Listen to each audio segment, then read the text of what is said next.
Presented by LK Entertainment. जन कोइलही कबन गलती छियो हॉस्पिटल में भर्ती Singing by धरती धन यादव. दिल तोड़ के हंस छही रहै छी बन के साथी दिल तोड़ के हंस छही रहै छी बन के साथी जन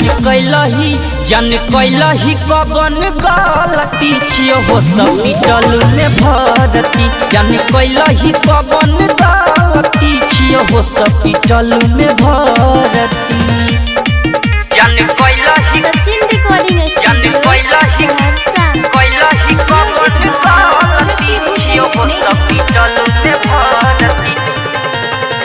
हंसत खेलत जिंदगी में यह किया लह गइलही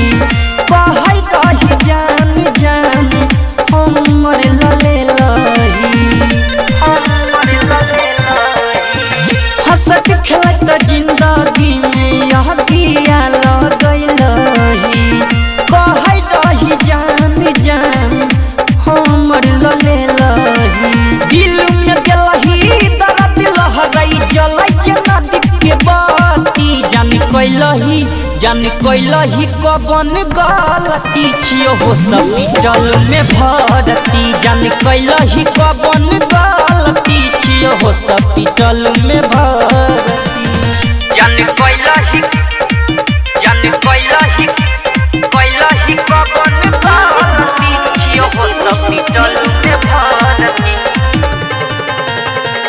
कहै रही दुख सुख में रहब तोरे साथ रे